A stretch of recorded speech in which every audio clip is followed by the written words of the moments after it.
Варикозная болезнь нижних конечностей – одна из самых распространенных болезней по данным многочисленных исследований.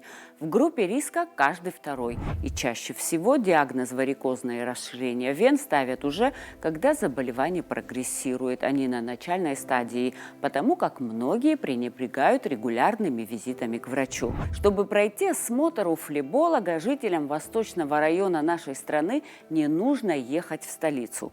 В Тхуарчальской больнице вот уже несколько лет ведет прием врач-флеболог высшей категории Андрей Вахмянин. Как часто проходить обследование, с какого возраста венам нужно уделять повышенное внимание и что делать, если вам уже поставили диагноз варикоз?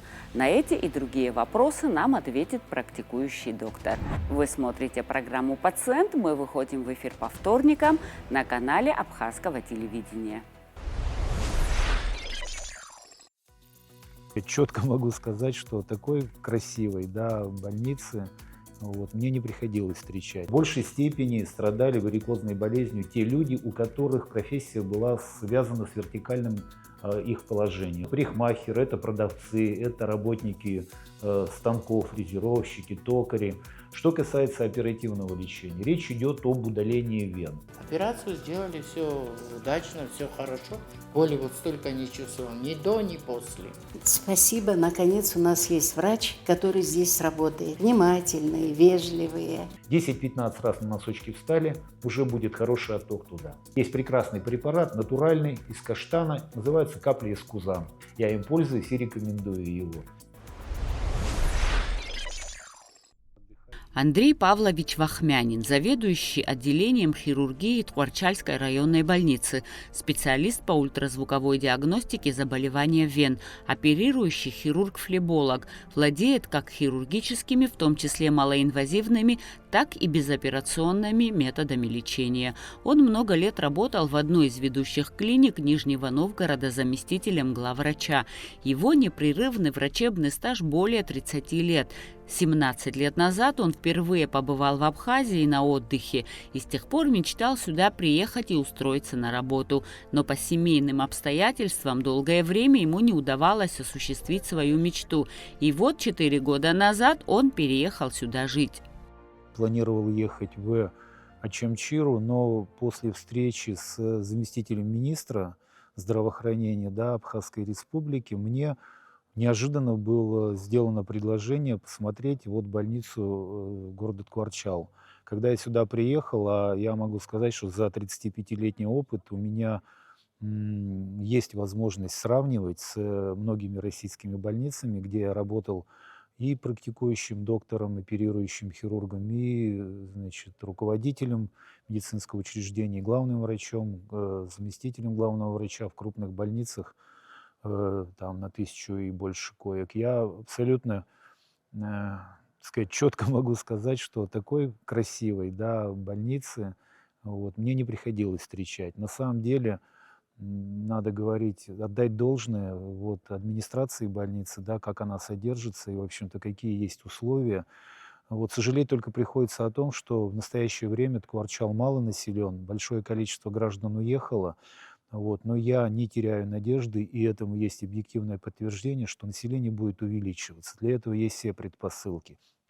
Не могу не сказать о том, что состоялся визит Сергея Владимировича Кириенко в эту больницу, и он, будем так говорить, с приятным удивлением констатировал факт, что больница, прямо на очень-очень высоком уровне находится по инфраструктуре, по, так скажем, и по местоположению.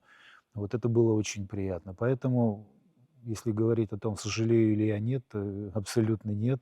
Я осуществил свою давнюю мечту, и она будет, естественно, более, так скажем, полной осуществление это, если больница будет наполняться все новыми и новыми пациентами, потому что у нас есть все условия для того, чтобы помогать людям, большому количеству людей. Поэтому я с удовольствием и со всей ответственностью приглашаю жителей Абхазии, да и не только Абхазии, но в Абхазии из различных районов, с тем, чтобы обращаться сюда именно по конкретной, например, моей специальности, по флебологии, где будет оказана абсолютно квалифицированная помощь с применением дуплексного ультразвукового сканирования, которое обязательно при обследовании таких пациентов, и возможным последующим оперативным лечением в достаточно комфортных условиях в двухместной палате нахождения с адекватно подготовленным персоналом. Так что милости просим. Чем отличается флеболог от сосудистого хирурга? Сосудистый хирург – это доктор, занимающийся всем спектром патологии артериальных, венозных и лимфатических сосудов, за исключением коронарных артерий и сосудов внутричерепной сети. Сфера деятельности сосудистого хирурга включает в себя операции на аорте, сонных и артериях нижних конечностей, включая подвздошные, бедренные и большеберцовые артерии. Флеболог – это доктор, узкоспециализирующийся на диагностике и лечении нарушений венозного кровообращения. Само направление флебология было разработано с целью помощи пациентам, страдающим патологией венозных сосудов. Таких пациентов, как показывают современные статистические исследования, в общей популяции значительное количество. Основная часть профессиональной деятельности врача-флеболога – это лечение патологии поверхностных вен, чаще всего нижних конечностей. Никакой другой специалист, кроме доктора-флеболога, не сможет оказать эффективную медицинскую помощь в следующих ситуациях: варикозная болезнь, трофическая венозная язва, варикотромбофлебит, ретикулярный варикоз и телеангиэктатическая болезнь. В чем же причина появления этих заболеваний?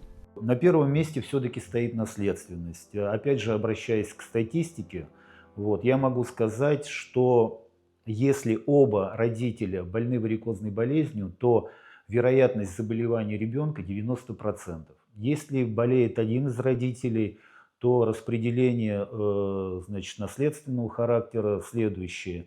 Девочки в 62-63% заболевают, мальчики 25-26%. Если же родители вообще интактны по данному заболеванию, вероятность заболевания ребенка 20-25%. Это тот фактор, с которым, к сожалению, трудно каким-то образом бороться. На второе место лично я бы поставил как раз именно статическую нагрузку. То, о чем я говорил чуть выше, то есть об изменении характера работы. Опять же, те же 30 лет, это собственное наблюдение. В большей степени страдали варикозной болезнью те люди, у которых профессия была связана с вертикальным их положением на рабочем месте. Это парикмахеры, это продавцы, это работники станков, фрезеровщики, токари. И, естественно, они составляли больший процент. И опять же, на сегодняшний день будем говорить о пропорциональном соотношении белых воротничков, то есть офисного так скажем, служащего, и работников, тех, о которых я говорил, которые находятся в вертикальном положении на месте работы. Скажу больше, даже у офисного так называемого планктона заболеваемость выше. Лично я для себя по своему опыту объясняю это тем, что когда человек стоит и начинается усталость в ногах, он так или иначе переминается с ноги на ногу и таким образом увеличивает кровоток в икроножных мышцах, которые, так скажем, я ниже скажу, является основным фактором продвижения крови к сердцу от конечностей. Человек же, который сидит, особенно это IT сейчас сотрудники, они могут не вставать из-за своего компьютера по 10-12 часов, пользуясь каким-то фастфудом, перекусом, что тоже отрицательно сказывается на кровотоке. И отсюда у них заболеваемость варикозной болезнью на сегодняшний день выше, чем у вышесказанных работников. Малоподвижный образ жизни, избыточный вес и ожирение, гормональные изменения, генетика, профессиональные факторы, работа, связанная с долгим стоянием или, наоборот, с долгим сидением, неправильное питание и вредные привычки. Эти факторы, особенно в сочетании с наследственностью, создают идеальные условия для развития варикозной болезни, так как нарушается работа венозных клапанов и кровь начинает задерживаться в венах, расширяя их. К сожалению, обращение в основном пациентов идет, когда болезнь уже прогрессирует, а не на начальных стадиях. В этой связи я предвосхищаю, уже говорю, что любой человек должен обращаться к флебологу раз в год как минимум. Те, у кого есть признаки заболевания, раз в полгода с обязательным прохождением ультразвукового сканирования. Каковы же симптомы этого заболевания? Их достаточно большое количество, да, и они, я бы сказал, индивидуальны. Кроме объективных симптомов, к которым относится, как я уже говорил, варикозное расширение, которое абсолютно бросается в глаза, и к этому еще в некоторых случаях это отек. Отек голени, отек в области голеностопного сустава и стопы. Это, повторюсь, это то, что относится к объективным критериям. Что касается субъективных, на первом месте это тяжесть, это усталость, это, будем говорить, такие беспокойные ноги, как правило, к концу рабочего дня. Да? Это, опять же, у женщин это вот невозможность, например, да, уже ноги поместить в свои туфли, в которых они нормально пришли утром на службу. Вот. Это чувство жжения, это зуд, может быть, да, невозможность как-то уложить ноги, когда человек идет ко сну, то есть во время ночного отдыха, и в ряде случаев это судорожное ощущение в ночное время. Не у всех, но это достаточно частый симптом. Как проходит прием у флеболога? Прием начинается со сбора жалоб, изучения анамнеза заболевания и жизни. Уточняется характер, выраженность имеющихся симптомов, возможные причины и время их появления. Флеболог подробно расспрашивает о профессии и образе жизни. При наличии заболеваний вен у родственников следует рассказать об этом врачу. После завершения беседы специалист приступает к осмотру. Он начинается с визуальной оценки состояния ног, цвет кожи, наличие и отсутствие расширенных сосудов и так далее, а затем УЗИ-диагностика. Так называемая гиперпигментация, когда кожа приобретает сначала светло-коричневый, потом темно-коричневый, вплоть до черного цвета, значит, такой оттенок. Прежде всего это касается нижней трети голени в первую очередь. И это как раз площадка, где в перспективе может образоваться язвенный дефект. Как крайняя форма осложнения значит, варикозной болезни. Процент таких осложнений невелик. По статистике от 5 до 7, но тем не менее, когда возникает язва, она очень трудно лечится. Вот, требуется и оперативное вмешательство, и долгие перевязки. Но и самое главное, качество жизни человека резко снижается. Он уже не социализирован так, как он мог бы быть. Он стыдится выйти в театр, куда-то еще, потому что это и запах, это и постоянные боли день и ночь. То есть вот это да. Также я бы еще не снимал с вот, повестки дня такое осложнение, как тромбофлебит. Ну, или, так сказать, вот тромбоз, просто когда речь идет о поверхностных венах, а у нас венозная система двухэтажная, глубокие вены и поверхностные, то тромбоз поверхностных вен называется тромбофлебитом. Как это выражается? Те варикозные вены, которые видны, они закрываются тромбами, возникает резкая боль, повышение температуры, непременно покраснение кожи, да, что тоже является поводом немедленного обращения к врачу. Почему? Потому что образование тромба в поверхностной системе вот, может иметь восходящий характер. Если тромб будет идти кверху и попадет в глубокую систему, то уже есть угроза самого грозного осложнения вот этих процессов. Это тромбоэмболия легочной артерии. И в зависимости от того, какой диаметр тромба, мы будем иметь ту или иную клиническую картину. Если диаметр тромба достаточно больших размеров и перекрывает легочную артерию, то наступает мгновенная гибель человека. Если же это не большие какие-то сгустки и закрывает средние или мелкие сегменты, вот, то мы имеем клинику пневмонии, но которая достаточно тяжело лечится. Хирургическое лечение варикозного расширения вен включает как классические операции, флебектомия, так и современные малоинвазивные процедуры, такие как эндовазальная лазерная коагуляция и склеротерапия. Выбор метода зависит от стадии заболевания и индивидуальных особенностей пациента. Современные подходы отдают предпочтение малоинвазивным методам лечения, которые позволяют устранить проблему с минимальным дискомфортом для пациента.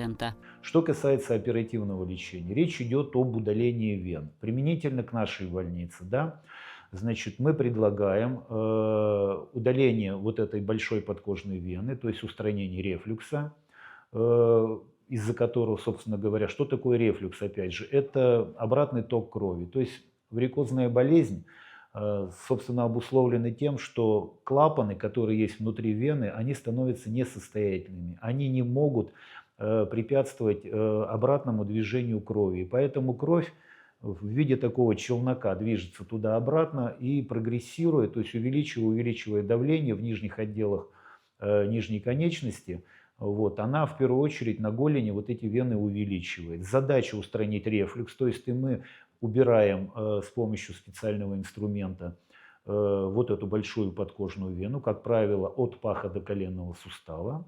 Вот. А варикозные вены мы здесь у нас в больнице убираем без разрезов. Мы имеем специальный инструментарий, посредством которого через прокол 2, максимум 3 миллиметровый мы достаем, извлекаем и удаляем вены практически любого диаметра, вплоть там до 2 сантиметров.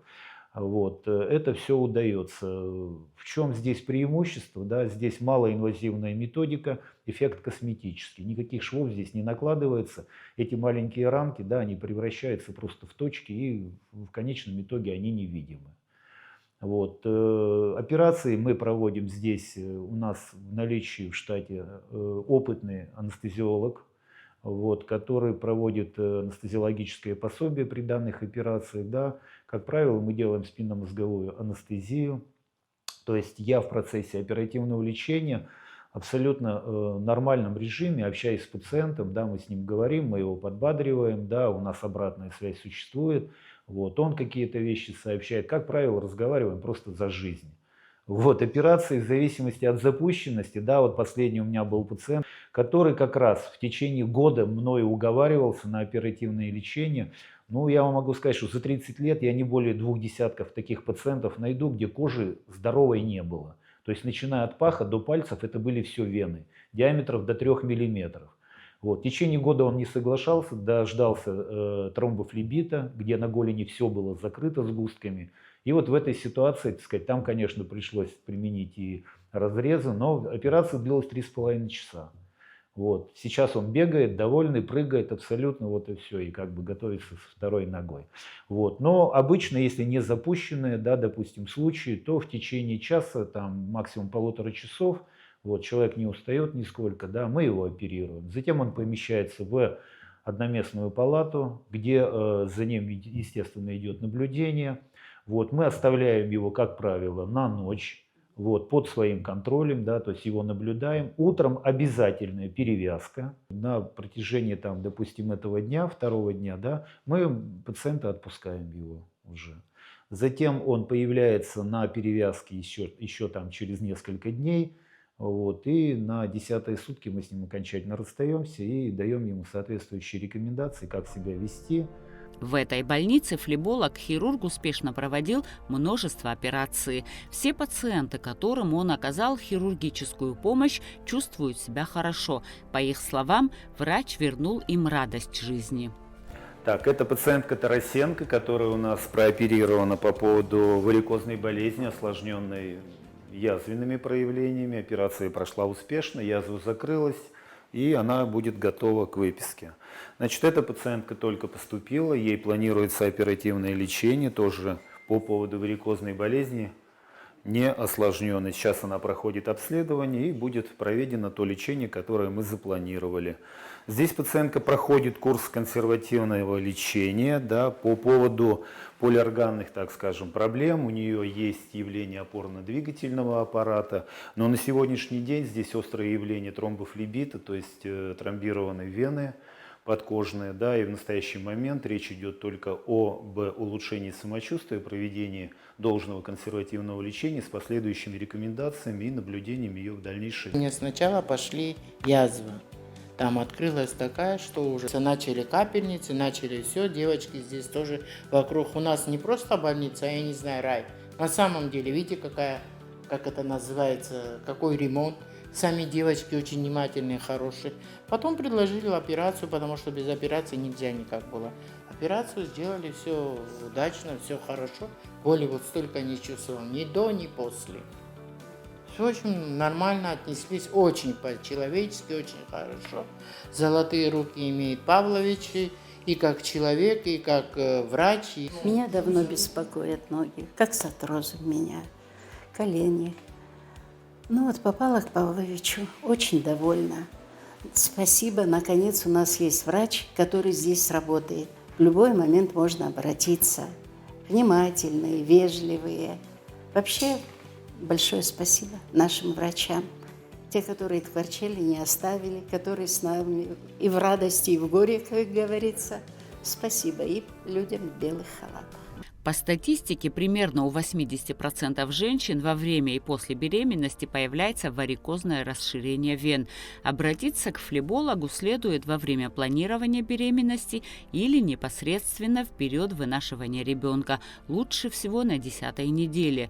По результатам УЗИ вен флеболог определит степень риска развития варикоза или его осложнений, даст рекомендации по профилактике для сохранения венозной системы женщины во время беременности и родов.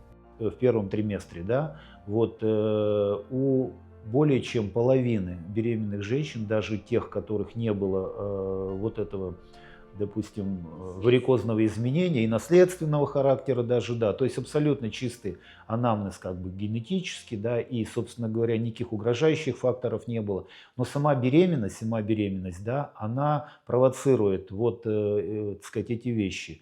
Что нужно? Безусловно, при появлении вот этих вот симптомов безварикозных болезней, да, то есть это усталость, тяжесть, отеки, непременное обращение к флебологу, непременно, с тем, чтобы провести ультразвуковое сканирование. А я должен сказать, что у нас здесь эта возможность есть. У меня есть сертификат по ультразвуковой диагностике, именно как бы сосудистой патологии, в том числе, ну, в общем-то, венозной, да. Я провожу дуплексное сканирование, то есть это в 2, а то и в 3 режимах возможность нашего аппарата как бы дает мне эти исследования проводить. Вот, абсолютно безболезненные, то есть прийти и посмотреть, есть или нет та или иная патология. В зависимости от того, какой триместр, вот, мы уже будем дифференцированно подходить к назначению медикаментозных средств. Почему? Потому что в первом триместре можно одно, в 3-м триместре уже другое. Это все понятно. Но и тогда же мы решаем вопрос о компрессии. Вот, к сожалению, здесь, я не знаю, могу это говорить или нет, но здесь компрессионного трикотажа вот, ну, просто никак нет. Можно заказать, но вопрос только в том, что, опять же, надо подходить, вот, либо я должен сказать, почему, потому что они должны быть адекватны именно индивидуально человеку. Если говорить, речь идет о чулках, либо для беременных сейчас уже делаются даже под животик колготы такие, но надо обязательно 6 размеров. Это 1 размер на бедре, 3 размера на голени, я говорю сейчас об окружности, и 2 длины. От стопы до паха и от стопы до коленного сустава. И вот только тогда, когда эти размеры будут соблюдены, тогда будет адекватная компрессия. То есть надо, чтобы чулок не передавливал, но и не сваливался с ноги, а был именно вот как раз для данного пациента. Поэтому вот это существует практика.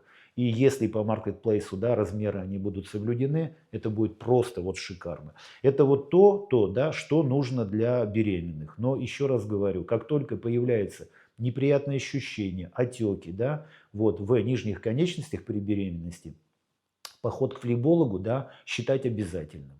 С тем, чтобы вот именно не было осложнений, в том числе и тромбофлебитов.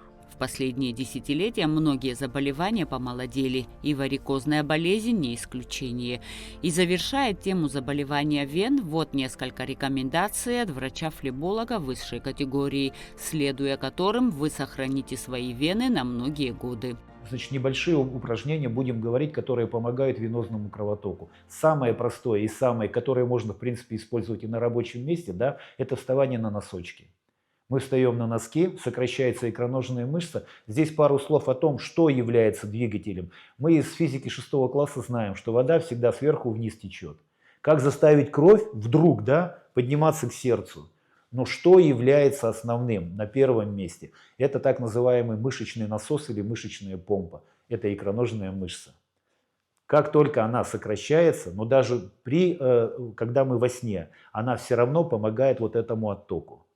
Вот. То есть сокращение икроножной мышцы выталкивает кровь из нижних конечностей к сердцу. Поэтому самое элементарное это вот носочек. Любые движения стопы в 5-минутный перерыв, да, вот, это уже будет хорошо. 10-15 раз на носочки встали, уже будет хороший отток туда. Значит, что касается быта, да, то самое эффективное прийти и положить ножки минимум перед собой, а лучше всего задрать кверху. Вот и все. Да, достаточно получаса, чтобы отток вот этой вот... Дело в том, что такое флебопатия? Это когда анатомические функции, да, еще не нарушены. То есть клапаны состоятельные. Мы можем на УЗИ посмотреть, они захлопываются, я вот этого рефлюкса вниз не увижу. Но у человека это болит. Но здесь, как правило, женщины и, как правило, молодого и среднего возраста. Вот это они занимают 90%. Флебопатия – это чисто их. Мужчины тоже появляются, но опять же говорю, в силу того, что в туалет на автомобиле стали ездить. Не стали ходить. Вот это очень плохо. Вот здесь вот эта мера, она очень хорошо работает. Потому что как раз вот эта и лимфатическая, и венозная кровь, да, и лимфатическая жидкость оттекает. И ножкам становится легко. Теперь еще один как бы лайфхак. Вот мази, да, которые очень дорогие, они на самом деле не работают. Они не проникают через эпидермис на 7 слоев кожи, они максимум до глубокого слоя доходят, но до вен не доходят. Это абсолютно коммерческий вариант, это вот, поэтому все эти мази – это деньги на ветер. Я вам сейчас поясню, да, Эсма, они работают вот именно как физический фактор. То есть, что такое мазь? Ты ее нанес, она прохладная, ты же ее не греешь, да? Вот, что надо четко знать, что вены не любят, ненавидят. К сожалению, для юга они не любят ультрафиолет.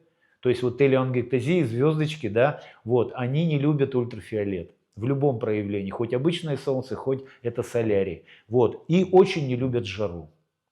То есть вот при жаре, особенно летом, всегда обостряются вот эти вещи. И всегда ко мне вот эти молодые барышни в России приходили, как только лето начиналось, не входим в туфли, ножки отекают, вот особенно тыл стопы, здесь подушечка к вечеру. Есть прекрасный препарат, натуральный, из каштана, называется капля эскузан.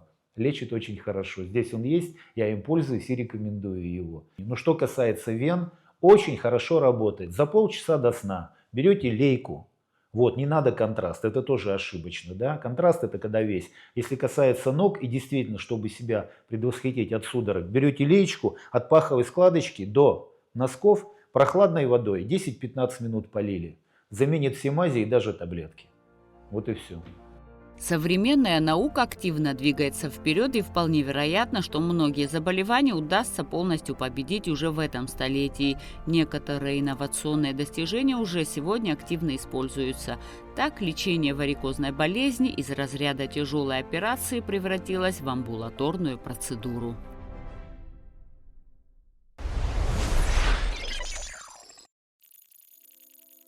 Процесс коррекции венозной патологии стал более эффективным и безопасным. Предотвращение же появления и развития варикозной болезни – дело недалекого будущего. Ну а я напоминаю о необходимости вести здоровый образ жизни и периодически проходить медосмотр. Это позволит жить долго и счастливо. На этом я прощаюсь с вами. Будьте здоровы и до новых встреч!